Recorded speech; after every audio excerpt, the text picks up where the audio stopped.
পেকোয়ার ভাইয়েরা, তোমরা আজকে ইতিহাস গড়েছ। আমি অনুরোধ করব অল্প কয়েকটা মিনিট একটু নীরবতা বজায় রাখতে হবে। প্রায় দীর্ঘ 5 বছর পর যে তাফসিরুল কোরআনের প্রোগ্রাম দিয়ে এবছর আমরা প্রোগ্রাম শুরু করছি, সেই প্রোগ্রামে আপনারা জয়েন করেছেন। আপনাদের সবাইকে অন্তরের অন্তঃস্থল থেকে শুভেচ্ছা জানাই। Importance of unity in our life. আমরা ঐক্যবদ্ধ থাকতে চাই কি চাই না? এই আপনাদের গলার আওয়াজ। আমরা ঐক্যবদ্ধ জীবনযাপন করতে চাই কি চাই না? চাই। ঐক্যের কোনো বিকল্প নাই। গত 50 বছর তো দেখেছি এই ডিসইউনিটি, অনৈক্য, বিভেদ, বিচ্ছিন্নতা আমাদেরকে কোথায় নিয়ে গিয়েছে। এই যে দেখেন, কিছুদিন আগে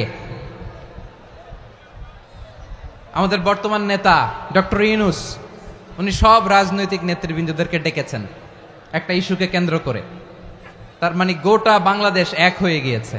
আমরা সবাই উদ্বেলিত হয়েছে, উচ্ছ্বসিত হয়েছে, ঠিক কিনা বলেন?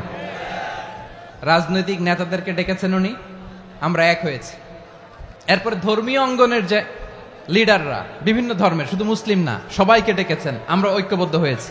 এটাকে বলে ন্যাশনাল ইউনিটি, জাতীয় ঐক্য। যে কোনো ধরনের কনস্পাইরেসি, ষড়যন্ত্র, আধিপত্যবাদ মোকাবেলায় জাতীয় ঐক্যের চেয়ে মোক্ষম হাতিয়ার আর নাই।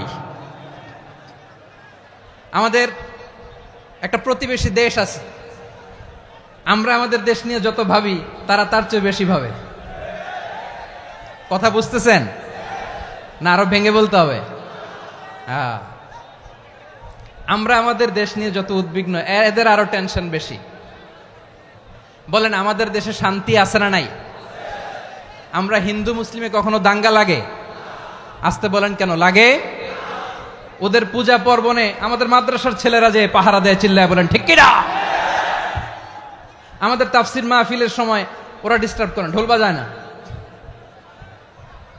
ওদের পূজা পার্বণের সময় আমাদের তাফসির মাহফিলের ডেট হলে আমরা চেঞ্জ করে দেই। সুবহানাল্লাহ! কি সাম্প্রদায়িক সম্প্রীতির রোল মডেল। আর ওই বাংলাদেশের ব্যাপারে তারা অনেক ডিসইনফরমেশন ছড়াচ্ছিল। ভারতের অনেকগুলো গণমাধ্যম, আমি জেনারেলাইজ করব না, আমাদের প্রতিবেশী দেশের সব গণমাধ্যমকে আমি দোষ দিতে চাই না, অনেকগুলো গণমাধ্যম তারা ডিসইনফরমেশন শেয়ার করেছে। ডিসইনফরমেশন আর মিস ইনফরমেশনের পার্থক্য আছে। মিস ইনফরমেশন না জেনে ভুল বুঝে একটা মিথ্যা বা ভুল তথ্য ছড়িয়ে দেয়া, এটার ক্ষমা আছে, এটার কি আছে? আর ডিসইনফরমেশন মানে ইচ্ছা করে, প্ল্যান করে, ম্যাপ করে, ছক এঁকে মিথ্যা, গুজব, রটনা সোশ্যাল মিডিয়ায় ছড়ানো, এটার ক্ষমা আছে? আওয়াজ করে বলেন, ক্ষমা আছে? ভারতের কিছু গণমাধ্যম তাই করেছে। আমরা ব্যথিত হয়েছি, আমাদের হৃদয়ে রক্তক্ষরণ হয়েছে। আমাদের প্রতিবেশী দেশকে বলতে চাই, আমাদের দেশ নিয়ে আপনাদের ভাবার দরকার নাই। নিজের চরকায় তেল দেন,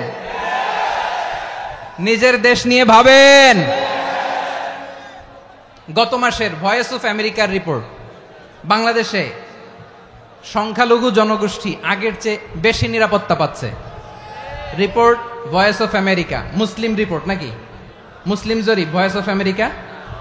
কথা বুঝে নাই বোধহয়। ভয়েস অফ আমেরিকা কি আমাদের রিপোর্ট? না, ভয়েস অফ আমেরিকার জরিপ, বাংলাদেশের সংখ্যালঘু জনগোষ্ঠী আগের চেয়ে ভালো নিরাপত্তা পাচ্ছে।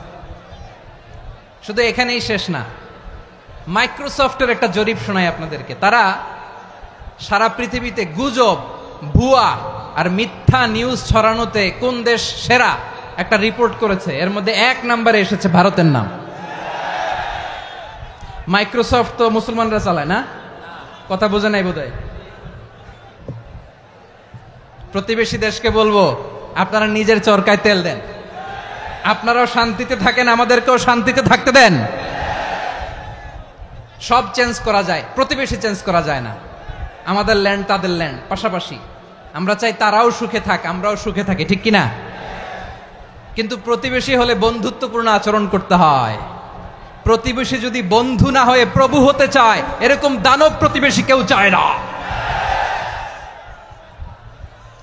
ভারত যদি বন্ধুত্ব উপহার দেয়, আমরাও বন্ধুত্ব দিব। কি বলেন? তারা যদি বন্ধু সুলভ আচরণ করে, আমরাও বন্ধুত্ব উপহার দেব। কারণ আমাদের পররাষ্ট্র নীতি হচ্ছে সবার সাথে বন্ধুত্ব, কারোর সাথে বৈরিতা নয়। আলহামদুলিল্লাহ বলেন, কত চমৎকার পলিসি আমাদের। আমরা নির্বিবাদী, আমরা বাংলাদেশিরা শান্তিকামী। We are proud of that. এজন্য আমরা গর্ববোধ করি আমাদের পররাষ্ট্রনীতি সবার সাথে বন্ধুত্ব, কারোর সাথে শত্রুতা নয়। তাই প্রতিবেশী দেশকে বলবো, আমার ভাইয়েরা, আপনারাও আমাদের ভাই, বন্ধুত্ব দিলে বন্ধুত্ব পাবেন। বন্ধুত্ব ইজ ওয়েলকাম, দাদাগিরি নয়। বন্ধুত্ব ওয়েলকাম, দাদাগিরি নয়, লাউড অ্যান্ড ক্লিয়ার। ভারত যদি বন্ধুত্ব দেখায় বন্ধুত্ব পাবে, কিন্তু ভারত যদি বাংলাদেশে আধিপত্যবাদ বিস্তার করতে চায়, বাংলাদেশের 18 কোটি জনগণ সেটা রুখে দেবে। ভারত যদি গৌর গোবিন্দের ভূমিকায় নামতে চায়, দেশের 18 কোটি মুসলমান শাহজালালের ভূমিকায় নামবে।